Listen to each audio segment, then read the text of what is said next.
Hello, everyone. Welcome to this week's episode of Hollywood Matrimony Live. Check out our website, hollywoodmatrimony.com. You can find us on Facebook, YouTube, Instagram, X, Hive, and Blue Sky. Blue skies shining on me. Nothing but blue skies. Why isn't this showing me live? I don't know. What'd you do? Nothing. It's not updating to live. It's not showing us kick on. I think it's operator error. I see us. Okay, well, I'm not seeing anything. Well, can't tell you. Well, ladies and gentlemen, that's some big news for you. I made it to another show. Yeah, it's a big deal. That's the big news. These days, me making it anywhere is a big deal. Today, actually, the big news is potential new war stuff happening. Did you see all the new war stuff is happening? What war stuff? That Israel got attacked again. Oh, I haven't even looked at this time by Iran and who ran? But then their missile defense thing came out and shut them out. Yeah. But then some of it went into Jordan airspace, and Jordan's like, "We don't want nothing to do with this." Michael? Yes, Michael. He's gonna jump right over the border and slam dunk a grenade right on somebody's head. Whatever your political war is just not. Sometimes it's necessary, but it's never good. It's never good. I just feel bad always for. There's never a winner in the war. For children, for animals, for the women that are raped, even though people like that doesn't happen. In war, everyone loses. Should that lead us to this movie? I know that's not the order we're going in. I mean, it's up to you. I mean, it's up to you because that's like the big movie of the week. We'll wait. We'll get there. We go in order, whatever order you want. Is this if we go in this order? I mean, whatever. It don't matter. Do you want to talk about this one first? I don't care. Whatever. We saw all four of them together. We did see all four of them together. Let's go here because this was interesting. I don't know when this one actually originally came out. It came out Friday. Oh, it did come out this Friday? That's why I told you to watch it this week. I'm on time with something. You weren't. You watched it after it came out, but it's okay. But I don't know. I'm kind of on time. Okay, so this is the movie Damage, starring Samuel L. Jackson. Is this about you? It is. It's Samuel L. Jackson and Vincent Castle. And I was inspired by this, so now I'm watching Black Swan, also with Vincent Castle. You need to watch Luther. Luther is so good. Is he in there? I'm late to know. Okay, then what is it? Then what does because that have to do Luther with is more like this movie where it's a film noir trying to solve killing. You're watching Black Swan that has nothing to do with it other than Vincent Castle's in it. That's the only connection because he's the dance instructor, right? I know, that's why. No, I'm asking you. Yes, that's what I'm going to go watch that. Anyway, so like you mentioned, the movie Damaged is they are Samuel L. Jackson's a detective who took part in a serial killer case, and suddenly the killings begin again. However, this time it's in Ireland, and they call him in to come not help investigate, but to, what is that movie when they call you over because they want you to consult? Yeah. So he's there. There you go. That's all you need to know. This movie was crazy. What did you think? Because I got a lot to say about this one. So I'm always leery on these kind of movies because every time there's a movie, and it's a little more common now, the way things are released between streaming, and it's not the same. Usually, used to be if a movie came straight to video, there was something wrong with it. Sometimes it was budgeting. Sometimes it was just it didn't get picked up, whatever. But there's a lot of these movies that come out with big stars like a Samuel L. Jackson that you're like, okay, why did this get put out here? So I'm always leery. And this cover art's not great.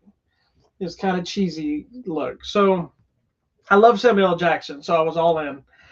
I did enjoy the movie. I thought it's compelling. I thought it had some interesting directions. But I think, especially for a movie that only runs about an hour and a half, it felt really slow, sometimes unnecessary slow. But I also felt like they were trying to jam-pack too much in there that wasn't necessary for the story they were telling. Like, there are a lot of things that seem unnecessary that actually harken back to the story. But there's a lot of elements that I feel like, why are we talking? This is not, we spent 10 minutes on this and it doesn't matter, you know? Well, to me, I think it's what you said there. They were trying to build the connections because it all does connect. And even the weird side conversations in a way do connect. And his past experience with the killer in the States and what happened there and then the killer reappearing over there. Like he's sharing his story of lament. And then we have the officer over here has a sad story. And then this guy who was his partner back then, but now he's, because of this case, he decided to leave being a police officer. Now he's just a writer. So it also affected him. Like everyone is emotionally affected by what's happening. So I think that's where they were trying to bring us in. But it's like everybody's story is kind of separate and it kind of comes together at the end a little. But I get what you're saying. Yeah, it's a lot of extra. There's a I think couple they were elements trying to make us really care about each one of them. They are, and I was like say I get what they were doing. They were trying to give a lot of depth to these characters, and it's just sometimes we're hanging out a little too long and we can move on to something else. And in Vincent Castle, for instance, he knew there was going to be more to his story because he's almost a cameo. He's not in most of the movie. Correct. It shows up later, like, okay, you're not going to use a guy like this unless, and that's what always throws you when you use a name actor and they're only there for a short thing. You know they're going to have a major impact somehow. Mm-hmm. Very rarely they just show up and like, hey, there's them, and then it moves on. You know, right. The movie also does a lot of things where it's some obvious stuff, and then they twist it a little bit, but the twist of the obvious only to have a different twist. And so I like that, and I like the final act when you get the truth of what's going on. There were some elements that were unexpected, and there were elements that were exactly what you thought they would be, but maybe not in the way you thought. Correct. You know, and then the one thing that you think, well, that's obviously this is it. They kind of reveal that early on, and it's exactly that, but you realize that's because they're trying to throw you off a different scent of something else. Yeah. So it's one of the, it's a good film noir murder mystery. I thought the prosthetics and the looks of the victims was pretty cool looking. Was really good. There were a lot of dismembered people. It was very felt very Seven. Jack the Ripper. Jack the Ripper. Yeah, Jack the Ripper-ish kind of thing with some limbs and body parts happening. So I thought that was interesting. And you know, the setup of supposedly the killer leaving messages, whatever was the 7 kind of thing. So yeah, it was really interesting. I mean, it's a little bit bloody if you're not into that, but it's not blood splattery. No, it's just blood of the victims. Yeah, you see it there, but I thought it was okay. Yeah, it was fine. It wasn't a great movie. It wasn't. It's not bad. I didn't feel like it was a waste of time watching. I was like, if you like these kind of movies, which one I don't think we get these kind of movies enough. So yeah. I enjoyed the tone of it. It's kind of heavy. And we don't get to see Samuel L. Jackson do this kind of stuff enough. Correct. You know, it's either something over the top or it's, you know, the Marvel stuff or that's right. So I like seeing him in kind of a different role. Yeah. To do something a little bit more dramatic. It was good. All right. So is this at the theater, you said? Yes, it's digital and probably limited release. Okay. So go check it. Might check one too. Next, our next options. Do you want to go here? Because this one came out a while back. Is this now? You're not looking. Hello. Please pay attention to the show. There are people depending on it. Sorry. Are you okay if we go with this one? I'm going to this one. It doesn't matter what you think. Sorry, I'm dealing with something else real quick. That's unimportant. The show is what's important. The show's the only thing that the next matters. time you're on one of your weird tangents and ignoring everything. Oh, okay. No, never mind. The next movie we're going to talk about is Drive Away Dolls. When did this actually come out? I don't know. We missed it at the theater. Yeah, so it just came out on streaming now. On the line. And it's coming out later this month on the Blu-ray. Okay. So, yes, it's a movie called Drive Away Dolls. It's another one of those movies that I got tons of press stuff about it. I kind of ignored it because it was like, it looks interesting. I never watched the trailer. I was like, it looks interesting, this and that. And then we saw a trailer at the theater. Like, okay, that does look interesting. Yeah, it looks fun. This is actually a solo directorial effort from Ethan Coen of the Coen brothers. Oh, who did one of the Coens. No Country for Old Men, Raising Arizona, a lot of Oh Brother, Where Art Thou? They did a lot of stuff, but they did those together. This is Ethan Coen by himself directing. And it does have you ever seen Raising Arizona with Nicolas Cage? No. Oh my God, that movie is fantastic. Okay. That's young Nicolas Cage with bad hair. You have to watch it. It's crazy comedy. They also did The Big Lebowski. But this one kind of, to me, harkened some elements back to Raising Arizona and the smaller vibe. And there's quirky characters and there's weirdos. And There's some star power that, again, are cameo types, but they serve big purposes.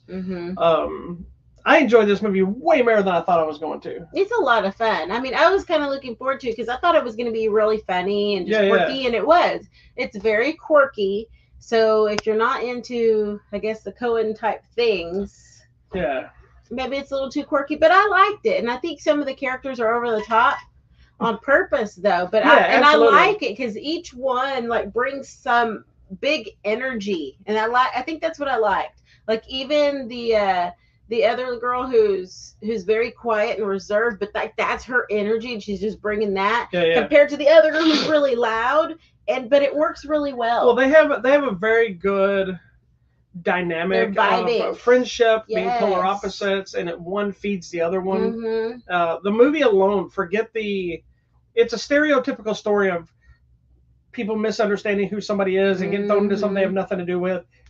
And chaos erupts. Yes. We've seen these kind of movies a billion times. This movie actually has two levels. One side of it is their friendship relationship, their love lives, their relationship with each other, their relationship with other women because they're both lesbians. And then the other side is all this crime, road trip, wacky, zany stuff. And they could have been two different movies, but they actually were meshed very well. Into one thing, and the stuff that they're toting around is just ridiculous. It's hilarious, which makes it even funnier. So you see in the trailer that the we don't know who they are. Some bad guys put some stuff in a car that has to be delivered to Tallahassee, and they decide we're going on a road trip. And she's like, I'm going to Tallahassee. She's like, why Tallahassee? Yeah, there's a funny. My aunt lives there. There's an ongoing joke about bashing Tallahassee. Like nobody would go to Tallahassee. So they end up with the wrong car, and it's one of those being chased, and funny things are happening along the way, which is hilarious. And I will tell you, this is a fairly hard R. There's some nudity, there's some sex. They don't pull any punches, and I think this is a case of being necessity because of the ridiculous nature of what they're running away with, and what the story is behind it. And also, there's some self-discovery elements to some of the characters, and not only of each other, but of themselves. And there's also like a romance love story here that you're kind of thinking. So there's a lot of layers to this kind of stupid movie that works. My favorite is Beanie. Feldstein. She was always funny anyway. She's so fun. She has another smaller role in this, but every time she's on screen, she's just, whether she's angry, whether she's upset. You gotta love Beanie. Yeah, they're just great sequences. Love Beanie. And I thought Coleman Domingo, he's too. Fun. He's a great actor, but he's so quirky and weird in this one. He's different in every single thing. Yeah. He's so cool. He's the one that I've heard rumors that they're talking about maybe bringing him back to play King. Because if you look at him, you can see him if you shaved him with his beard off or whatever. He could kind of look like Jonathan. And there are some pretty big stars that are randomly throughout this movie. Yeah, and they're on the posters and stuff, too. So a lot of them weren't a secret, but it's better if you don't watch the trailer and just dive into this movie, just so you can be like, wait, is that so and so? Because it was just fun. Geraldine. Yeah, from Blockers. That's what I was like. She's from that movie. She was the daughter in that movie, right? She was in Blockers. Good. She was in something else too. I'm looking right now. What is that movie? Broken Heart Gallery. Yes, that one. That was. I knew it was something about in that movie. Love story or something. Yeah, she's good in that movie. She's so innocent, and yet I don't trust her. She's so fun. I loved her. And then the other girl that's really loud, Margaret. Man. Not to be confused with Cho. Right. What do I know her from? I don't know. She's just in everything too. Anyways, they do really well together, and I like that you get they're very different personalities, very different backgrounds, very different looks in the film, and just the way they grew up in the film, and how you're seeing flashbacks to part of her upbringing. It's a cute movie. I thought it was cute, and I thought it was good, and people are gonna be like, it's lesbians, but get over it. I did too. I thought it was gonna be kind of generic. And it is. It's a fun flick. It's fun. It was a lot of fun. So it's on digital, but it's also streaming on Peacock. So if you have Peacock, you can watch it on there. But if you don't, I think about it digitally as well. And I believe it's the 23rd, not this week, but the following week. It is Blu-ray and DVD. So if you like some, I guess it'd be classified as some raunchy comedy elements. Yeah. But it's funny. It's love. It's a little bit of everything. Check this movie out. But just know this is a rated R movie. Yeah, it is. So. Okay. Moving on. Don't get your panties in a What wad. else we got, sister? Oh, we gotta talk about this. Oh yes, the beginning of the Pooniverse, You the guys. twisted childhood universe. I don't even know what to do with this. I have been excited. I've been excited and worried about watching this. So for those that don't understand Oh, how they Lord. made this movie, Winnie the Pooh is in public domain, Now. much like the black and white original version of Mickey Mouse now.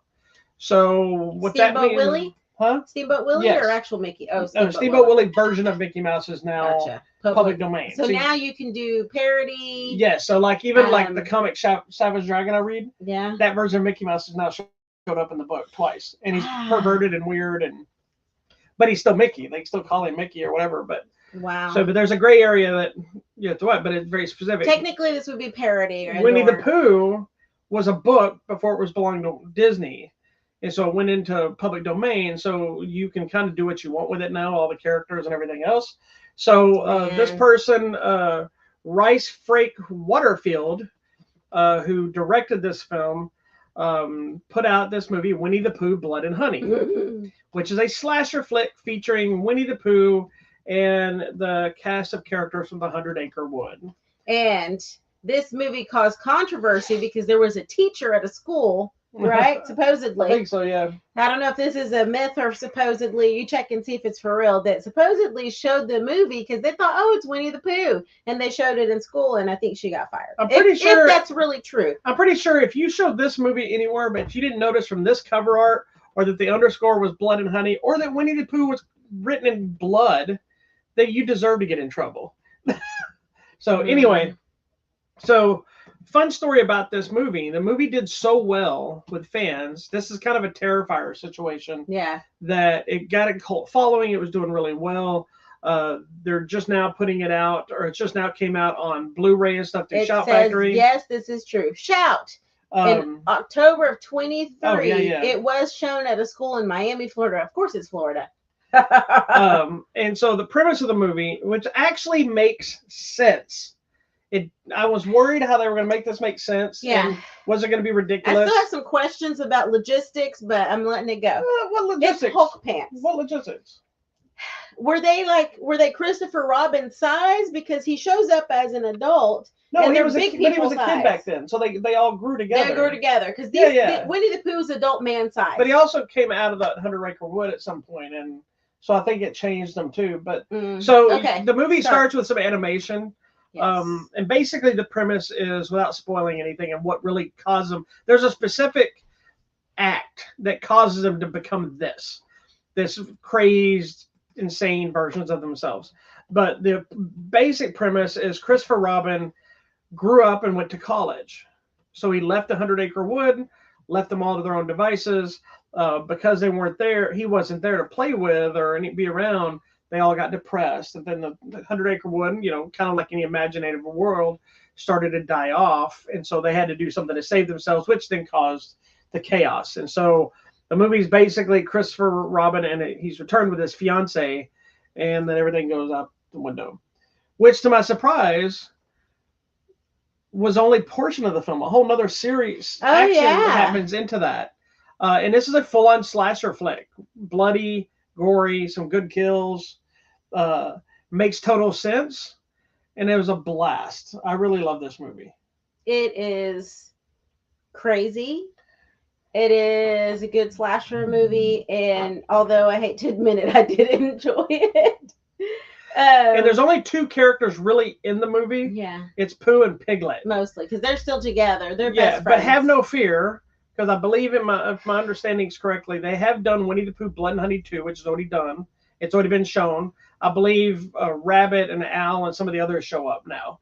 Mm-hmm. This movie there's not a lot to tell you without spoiling the fun of it, but it's a slasher flick. There's kills, that kind of thing.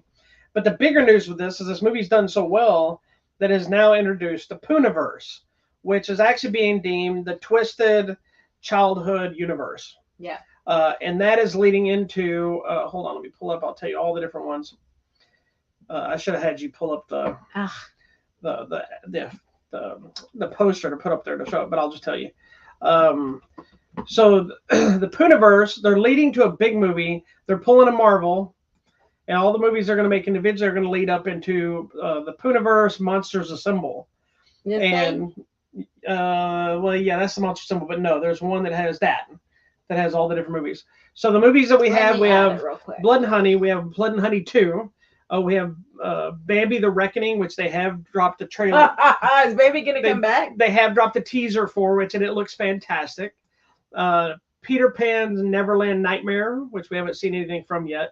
Pinocchio Unstrung, which we haven't seen. This. All of these are obviously horror films, and all of them will bring them. No, that does not The look films, good. all these films will get brought together in the Poohniverse Monsters Assemble, and so it's kind of created its own wacky universe. And I'm all here for it. It's crazy. It is. So This I'm is going to crazy. assume because Shout Factory Shout. put out Winnie the Pooh Blood and Honey through their Scream Factory brand, that the rest of these movies as they get released will probably go to them as well, but I don't know that for a fact. But on our website, and I think she's going to attempt to share it, we have a little list with the logos for each of the names of the movies. You can go online. I think you could look up, the trailer for Blood and Honey 2, as well as the teaser for Bambi Reckoning. They have the teaser for that. I think I showed you that, didn't I? Where at the end of it, there's like two hunters, and at the end the big reindeer runs in and like smashes the car over. Yikes! I think. And there's like a, and it's crazy. Anyway, you have anything else with this, or? I don't know, because I don't want to. There's not much you can say. I mean, it's a weird slasher Pooh thing. The only thing I had a problem with, which I told you, so here's these movies, right? So we got the Neverland, Pinocchio, whatever, and I don't know if the other one's going to come up. Who knows? It didn't. But my only problem with this movie was his mask. And at one point, Winnie the Pooh is eating the blood and the honey. But since his mouth doesn't actually do this, it's just like he's just smearing it. That was my only issue. And I thought about this. I thought about this, and I had a theory. I have a theory. Winnie the Pooh's mouth does not move in the cartoons. It doesn't? Does it not? It does a little. I thought he just had like the face, and you don't really see me. I don't remember. Because he sticks his hand in his mouth with but it's not a big mouth. No, it's so it makes me wonder that they made his face more similar to that. And I mean, it could be also and they budgeting. didn't make him look just like Winnie the Pooh. And then Piglet looks insane. Piglet's more of a bore at this point. Piglet's gone crazy. Yeah. So the second one, and then the other Poohniverse, just so I can read you some information about it. It says the second one right into production. Blah blah blah blah blah. Let's see. They're going to be throughout these other films. They'll be introducing new characters such as Sleeping Beauty, the Mad Hatter, and Rabbit from Winnie the Pooh. It also says Rabbit was crazy to begin with. Yes. A lot of the same actors and actresses will be returning from the various films. But they have, looks like there'll be a Wendy there. There'll be Tigger, some other stuff. So Tigger, oh gosh, hyped up Tigger. Tigger's OCD. Tigger's annoying as a normal happy thing. I can't imagine him pouncing on people and ripping them apart. If he's gone crazy, yeah, feral.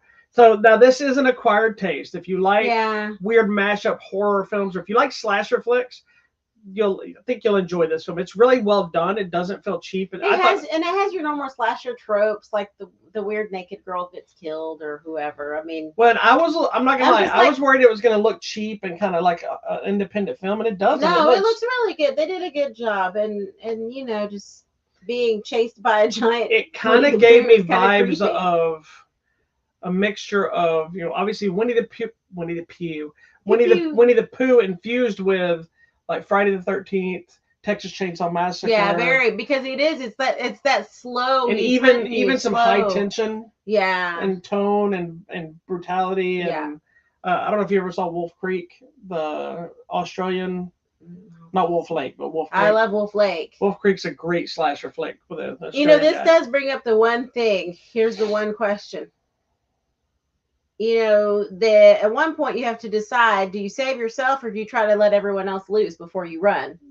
Would you leave me or would you run? At this point, I would leave you now because you have history of all these different times you've left me.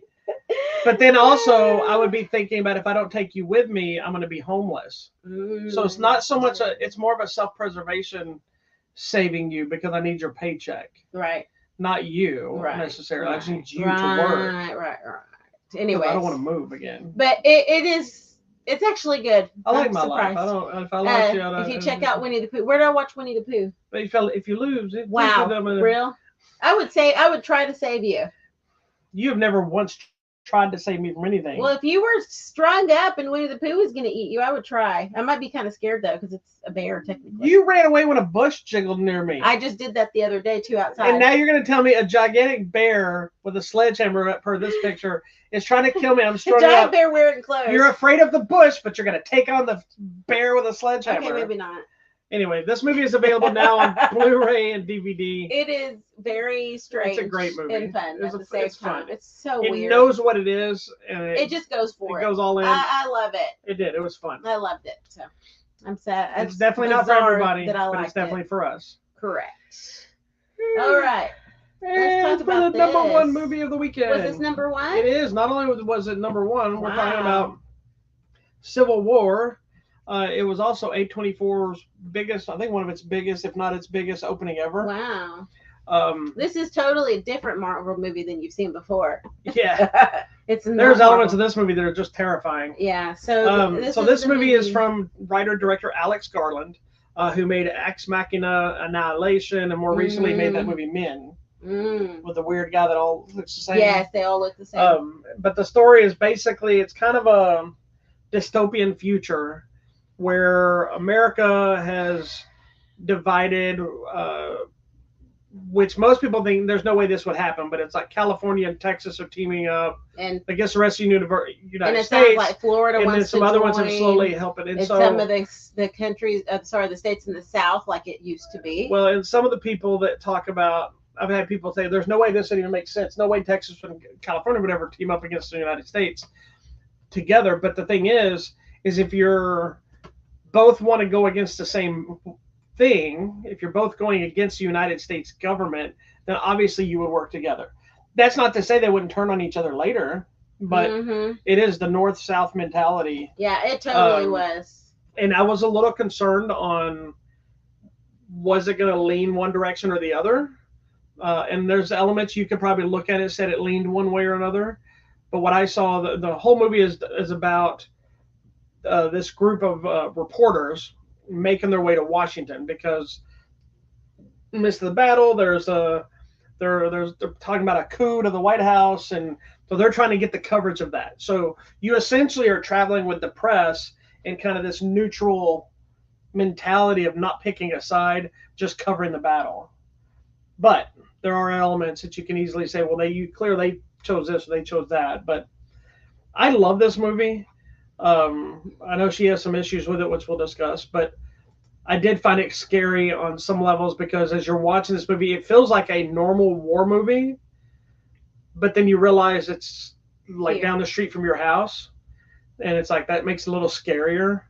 It's like even like movies like Red Dawn that are creepy and it's in the idea of the terrorists. That movie was so more fantastical in its scope that you kind of buy into the theater. This felt a little more real. It's a little bit scary, honestly. It feels a little more like what's actually going on in the world right now. Correct, because the idea, like you mentioned at one point, the line of the guy where he's like, "No, you can't shoot us. We're American." And he asked him, "Well, what kind of American are you?" Yes, that's probably one of the scariest lines. And I think it's scary because if you think of it, our own Civil War wasn't exactly that long ago. Yeah. And segregation wasn't that long ago. So if you start asking now, what kind of American are you? Where are your people from? Where are you born? Like, who decides essentially what's American? Well, and you now? also think about stuff like the raid on the White House and all these protesting, and I'm not against protests. I think civilized protest should be something people do, but knowing when you see something that gets out of control and you see in that small area what can happen if it was the entire United States. And there's even an element in the movie that's kind of that false sense of hope and peace where they go into some town that nobody's fighting. It seems fine and normal. And somebody's like, well, we just aren't paying attention to it or just not doing anything. But then you still see people on the rooftops watching. That's like just in case. when you're in DC. Yeah. If you've ever been to Washington DC, or hopefully you've ever noticed, every single building pretty much has snipers on top of it, at least within a certain mile radius of the White House. So you can see it. You don't want to look up. Don't do this thing. Be very cautious. But it's that type of life. But I'm just telling you, this movie was scary to a certain extent because, first of all, I don't even know how somebody could be a war reporter, because that is insane. It takes a different kind of brain. That is. And that's actually part of the story here. The story, oh my God. The human element of the story is really about a hardened war reporter that's been doing this so long. She has very little feelings. She's dead to most of it. She just wants the story, the perfect shot, this and that. And you have this young girl who clearly has just started out, and she's kind of getting. She gets unintentionally gets taken under her wing. But you see, I think she reacts how a normal person would react. Yeah, and you start to see them starting to balance and then change, because there's even an element where you see that hardened one suddenly breaking down because the realization that this isn't a war over there. Yeah, this is our right backyard, here. and it's freaking me out. And the other one's starting to see. But they're seeing what a normal war reporter sees, and it's kind of becoming dead to what's happening. And it's crazy because at least they took the time, which I appreciate, and it's also disturbing. The photos you see online or their National Geographics back in the day where they would show people burning to death or whatever. Yeah. Like somebody's just standing, she's just taking pictures. She has no feeling about watching a person being lit on fire. How do you not feel anything? So that's why it's a different kind of mentality. And these people willingly go in there. They know they could be killed. Hopefully they're not, because you're not supposed to kill the press, but it depends on where you're at. Well, it also depends on what kind of war you're in, because there's some elements that don't give a crap. Well, like right now with this whole Israel thing, like no one is allowed in or out anymore. Like if you're there, you're there. But like press wanted to go, they're not letting anyone in now. So it's like who's there is who's there. But then there's people who are trying to get out. Like from us, like because of my family and our friends that we know, there are people from Guatemala there trying to get out, but the embassies are closed down because the war's it's like active now. So I don't know if you have to like hoof it to the next border to then get out. I don't know. But this movie just was stressing me out because of just that. Like I feel like at some point you can shut it off, but there's no way I don't think I emotionally could just watch someone being killed and be okay with it.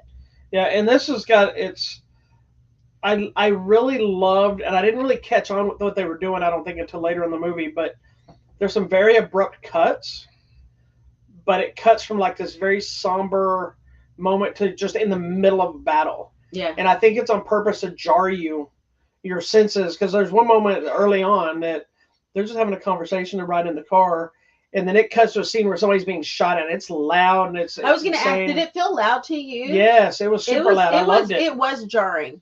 And I don't even understand how you can communicate or function that environment, because there's shooting, there's the helicopters, well, somebody posted like, on one of my comments, and I thought the same thing. They said it felt very much like 1917.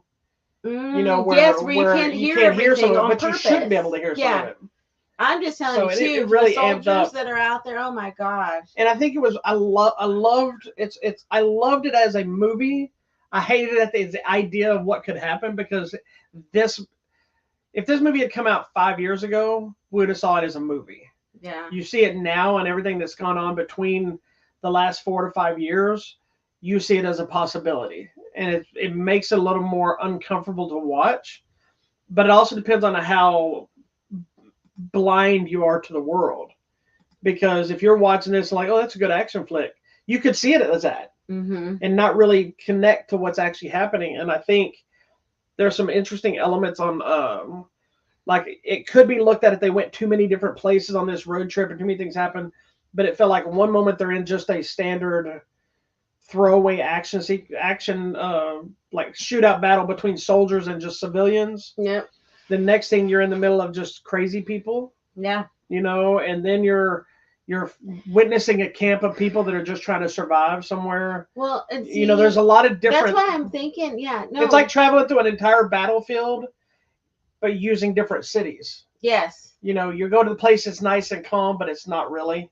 And I was going to say, that's, I think, the scariest part of it. Like the guy asking, what kind of American are you? You don't know, depending on what city you are, who these people really are. Are they military or are they not? Or are they just like these people that just happen to buy camouflage? Yeah, they start walking the streets like that. Well, and like with him, you don't even know what that answer is.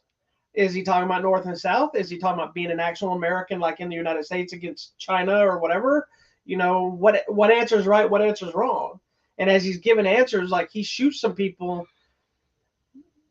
they weren't doing anything wrong towards them. It was literally just where you're from or what state you call. And when one person says what state, they're like, there you go. Exactly. That's a proper American right there. But I'm just saying, who decides that? The person that's on that side. That's the thing. But it totally reminded me of these people that just suit up and they form their own little militia and they decide for their little area what's right. But then I'm like, who decides for me? I'm like, I'm super Texan. But are you going to say I'm not because I'm brown? No. Like, I do not. That's the scary part. I do not understand people's obsessed love with their state. Okay, I do like Texas. I don't get it. Texas, so wonderful. I don't get it. I'm not saying love where you live, love your state, but this hardcore affiliation with your state, to me, it's just as ridiculous as having a hardcore affiliation with your high school or your college when you're gone from it. These people that, like 60 years old and they still go back to their alma mater to watch the football games and they're still in and they still wear their class ring. And I'm like, you're not in school anymore, man. Move on. It's like, I love where I live. I don't like my state's government. I don't like a lot of elements about this state. I love my house. I love where I live. But I can move to another place and not care. I don't ever once think about, oh, man, those people in Montana, New Yorkers. I don't understand that mentality. And I know a lot of it's the propaganda thing of, I had one of the seniors that I deal with was asking me about this movie before I saw it. She goes, well, this movie, my problem with this movie is, Texas would never team up with California. I said, what's wrong with California? She's like, everything. I said, California has the same problems we have here in a different way. Like, we're almost identical, but people don't want to say that. Yeah. Because there's the hippie and the avocado toasts and whatever, but I just don't understand allegiance to states. It doesn't make sense. I understand allegiance to your country, but states makes no sense to me. I'm born and bred in Texas. I've lived here my entire life, and I can leave tomorrow. I know. My only question is, do I want to leave? No. I like who where I live, decides that you're Texan enough? Because I'm just telling you, then what happens does it become like a purge thing where they're trying to take out all the minorities? Well, that's the thing. Does it become like the Julia Roberts movie where Kevin Bacon's just going to sit there with his rifle and shoot anyone? Like you just mentioned there in Prey is the people that are hardcore for this state and want to fight about Mexicans being in this state conveniently forget that Texas was Mexico. This is Mexico. So a lot of the Mexican people that were here already lived here before this was made into a state. It was still Mexico. So they didn't cross the border. They were living in their house here. And then the border was put up because they made this a state. And so that's why we don't have a predominantly Hispanic culture in our state because of border issues. We have it because this was freaking Mexico. Yeah. That's why there's nowhere else in places has a Mexican food label out for it. Tex-Mex is because we have both here. You don't have to go to Oregon. You don't go to anywhere else and be like, you want some Oregon Mex? Some Kansas Mex, some Washington Mex? No, it's there is no Kansas Mex. But no matter where you go in the United States, you can find Tex-Mex and you can find Mexican food, right? Except for Kansas. Except for where? Kansas. You can still find Mexican food in Kansas. I was the only Mexican that last time. I didn't say you find Mexicans. I said you find Mexican food. Oh, okay. I was the only one. You were in one place. I used to have family in Kansas, and I've seen Mexicans there. Okay. Oh, it's Missouri. Missouri's already driving through, and we only saw we saw. That was Missouri. I apologize, Kansas. That's correct because we used to go Kansas City, Missouri is what you're thinking of. Yes, we used to go to church things in Kansas. There were lots. Yeah, we did drive through Missouri one time too. Was that where we drove through with we drove through the entire state coming home when we had to end up driving back from Chicago. We didn't see a single person of color the entire drive. And we stopped and ate at a Taco Bell. and it was all white people at Taco Bell, which is weird on itself. Not because I expect Hispanics, it's because usually there's a variety of people that work at the Taco Bell. Yeah. Old, young, all different nationalities. These were all white people, and it was weird. I didn't even want to eat that Taco Bell. I don't trust those people with my tacos. Why is it we don't trust white people to cook tacos, but we trust Mexican people to cook Chinese food? Oh, because that's who cooks it. That's who's always been cooking it the whole time. Anyway. This movie will give you a lot to think about. I love this movie. I know you had issues with the girl in it, and I completely disagree with you. How it ended in one way, but I will get over it. Well, it is a very abrupt ending, and I do agree with you. Some people will be like, "Wait, what?" But I don't. No, think I understood exactly what happened. I didn't like. No, I don't mean like what, like they didn't understand. Just like what? That's the end. But I don't think there's anywhere to go from there. No, I mean Civil War II could happen, and then it explains the next stage. I know. I can't believe. In a way, I can believe that as a society, we would be so filled with hatred that we would just end it that way, because we shouldn't. But that's what makes me sad. But that's how we are. That's where things are going right now, and it's scary. Humans. That's how humans are, and that's why the apes are going to take over soon. Well, you used to hear that's the other movie. When you hear people like talk about presidents and whatever, no matter who you vote for or like or don't like, it doesn't matter. You didn't used to hear anybody talk about killing them unless you were the crazy person. Now that's. I can't tell you how many times I've seen somebody post or say it out loud or say something about they should kill Trump or they should kill Biden. They need to be put to death. Whatever. That was treason back in the day. And now you can just say whatever. And the people that tried to, like the guy that shot Reagan, that guy's crazy. He shot the president. I'm still a very firm believer. It's become harder over the last few years, not just this, not talking about Biden or Trump in general, but over the last few years of the way the government was. I've always been of the person of, even if I don't like who was voted into office, you should always respect the president in the office of our presidency, because it's our government, it's our country. But it makes it harder to do it whether you agree with them or not, because the government isn't treating the people like they care anymore. Yeah. And I'm not even talking about the president. I'm talking about Congress, Senate. Nobody is for anybody but the money and themselves. And until money's not ruling the world, we're not going to get, so that will never change. Yeah. But we have too many dunderheads running things on both sides of parties, and it's going to lead us to this movie. Yep. And Alex Garland is going to be the first one to be brought in as a consultant and say, hey, we're going to do this for real. How did you do this? It is technically a felony to threaten the life of the president. But I think it's only if you threaten to him. Oh, making any threat to the life of, kidnap, or inflict bodily harm. I think you have to send something to them. You can't just let me tell you.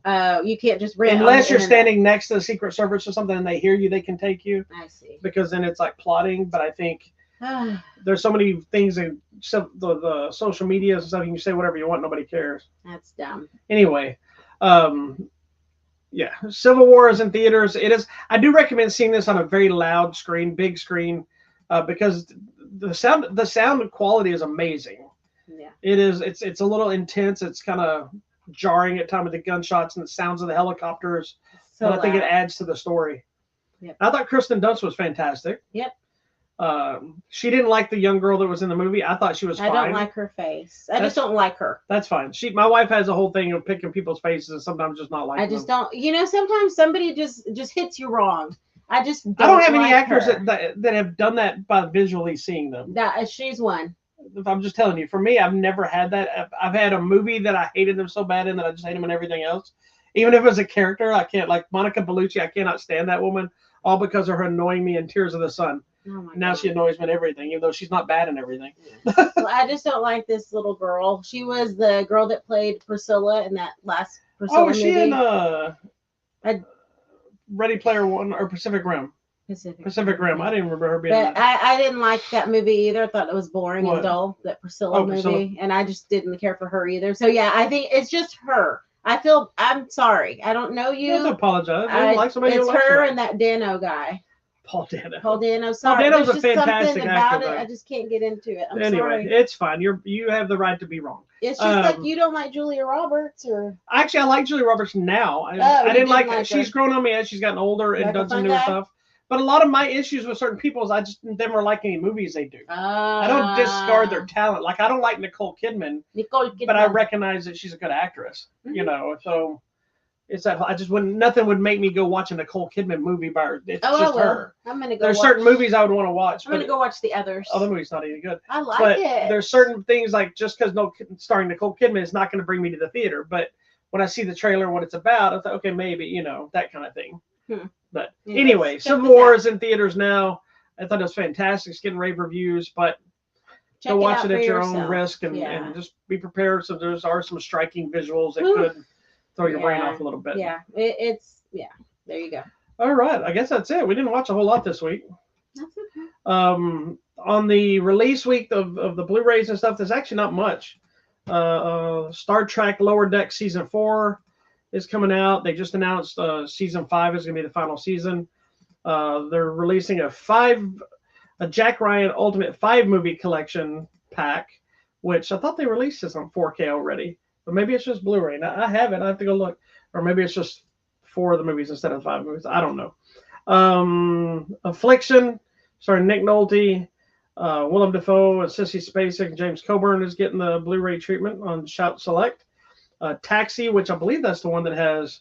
Is that the Queen Latifah, Jimmy Fallon Taxi, or is this a different one? Hold on. Oh, no, this is a different one. This is... Yeah, we don't want it. This is, I think, a French movie. I guess that's it. It's pretty light week on the major releases. All right. Well, coming out on the line or at the theater Tuesday on Video Demand and Digital, a movie called Sweet Dreams starring Johnny Knoxville. It's this man who gets put into the Sweet Dreams Recovery Rehab Center. I do want to see that. And has to deal with all the craziness of his life. Totally not related. Yeah. That movie, it made me think of it. I just want to tell you that Knox is Gone. That Michael Keaton movie where he's the hitman with Alzheimer's. Yes. It's on digital now. Oh, okay. So, we'll have to just for anybody who didn't get to see it in the theater. Yeah. Video Demand and Digital movie called The Brink of. It's about these musicians who just kind of go off and how their first album talks about the relationship. And I don't know. It's a romantic whatever. Another Video Demand and Digital movie called Class of Her Own. Gloria trying to do her own dance thing. I don't know. Who knows? About students left behind. I don't know, guys. It's just random things. Okay, Wednesday. Sorry, I'm not making it more exciting. Wednesday. One day. So far, I don't want to watch anything you've talked about. Really? Except Johnny Knoxville. I'm kidding. Okay, Wednesday. It's a one-day Fathom event called The Hopeful. It's William Miller's faith is in ruins, but then miraculously he's saved from battle. Did God spare him? Was it something else? He goes to find out. What is his mission in life? Coming to Hulu this week, a new series called Under the Bridge. I see Lily Gladstone. What's happening? 1997 British Columbia town. High school students dealing with the cliques and dealing with the natives and these other people and conflicts that arise. Sounds dealing with the blip from Marvel? Yes. Coming out Friday in the theater. I know that everyone's waiting for The Ministry of Ungentlemanly Warfare. Can't wait for that movie. It's just a bunch of dudes fighting, right? Well, it is actually based on a true story of the very first supposedly Special Forces mission. And it's Henry Cavill. They're fighting Nazis. Yeah. It's Henry Cavill, Alan Ritchson from Reacher. A lot of people. It looks fantastic. It looks like it's a blast. Coming out in theaters, this is what I need to watch. Abigail. It's the one in the trailer where you see the little girl has been kidnapped, and you find out she's actually not just a little girl. She's a ballerina. She's a ballerina vampire. It is directed by the Radio Silence, which did the last 2 Scream movies and the very fantastic Ready or Not. This one we've got to see, and it looks so bizarre. The movie called Sasquatch Sunset. It's a year in the life of a Sasquatch family. And according to the trailer, what we said, they don't actually speak words. It looks like the most bizarre piece of brilliant filmmaking I've ever seen. They speak Sasquatch grunts, and you're just going to follow it along. This movie is going to either be a genius piece of filmmaking, or it's going to be a colossal waste of time. It looks very strange. But it even has a pretty great cast. It just looks so strange. Yeah, it's just, I can't wait to see it. I have this weird feeling it's going to be one of my favorite movies this year after seeing it. Also coming out to theaters, a movie called Villains Inc. It's about these people squatting in an abandoned grocery store. They devise a plan to get out. So we'll just see. Oh, you're And talking about there's ex henchmen, right? So supervillains yes, that now work at a grocery store. yes, supervillain, ex henchmen, Yeah, okay. living in an abandoned grocery store, and they figure out their only way to get out is to become heroes. Maybe they don't know what to do. Sounds fun. Also in theaters, a movie called Hard Miles. Is that the one with Matthew Modine? Yes, it is the one with Matthew Modine. It's a coach that gets his students at a correctional school to work together to complete a bike ride in the Grand Canyon. Also coming to the theaters, Wildfire, The Legend of the Cherokee Ghost Horse. It's literally about the mysterious Cherokee ghost horse. Yes, you heard me correctly. A ghost horse. Oh, Lord have mercy. I don't know. Anne Heche has something to do with this. It's a family drama. Coming to video demand and digital, a movie called 6 Hours Away. It's an ex-Marine who's trying to save his wife who's been kidnapped by the cartel. Don't know anything about that. Also coming to Netflix. Scroll up real quick. Hold on. I just want to point out that other movie. Hold on. I'll go back to you. Don't go back to that stuff because of what it says, so I have to tell you something. Okay, let me finish what I was saying. Coming to Netflix, I'm excited about this. Rebel Moon Part 2. The Scar Giver. Rebel Moon Part 1 was really good. I'm excited to see what happens. We're going to have to watch Part 1 and get into Part 2. Okay. Which one? This one? Yes. Three Musketeers Part 2, my lady. Did we see Three Musketeers Part 1? We did not, but I did some trailer stuff for it. It actually looks really good. I think it's a trilogy. I believe it's French or English. So it's like Vincent Castle's in it as well. Okay. But sorry, it's Eva Green, which I don't think you like her. I don't like her big teeth. I know, but it looks like a really good adaptation of the Three Musketeers lore, which I always love, and we don't get enough of them. So I'm waiting for them to release them on like some kind of like a home release here, so we can see them all. Also coming out in video demand, a digital movie called Dusk for a Hitman. He is ordered to take out his own family, so he needs to figure out a way out of that. I think that's it. A lot of random things coming out on the line. We don't have any things coming to theater. We don't have anything really new on our giveaway case. We still have some random stuff. Same stuff we had last year: Polar Rescue, 1% Warrior, Baby Assassins 2, Aquaman and the Lost Kingdom, Wonka, and The Color Purple. But I do have some new stuff on the way, so hopefully we'll get some change ups here next week. And like I said before, if you can click on it and the contest still pops up, that means it's still open. Even though the movies have come out, I keep it open until I'm out of copies. So I constantly just email people. You'll get stuff in the mail. So you will hear from me if you win. You won't just get a magical package. Mostly because I don't want people to think I'm sending like some weirdness around. There you go. All right. Thank you so much for watching this week's episode of Hollywood Matrimony Live. Check out our website, hollywoodmatrimony.com. Click on the contest button for all the free stuff. Check us out on Facebook, YouTube, Instagram, X, Blue Sky, and Hive. And if you aren't watching X-Men 97 on Disney Plus, how dare you? It is fantastic. It is sad and depressing. It is heavy, and they are knocking it out of the park. It's probably some of the best Marvel stuff they've made since Endgame. Awesome. All right. We'll see you next week.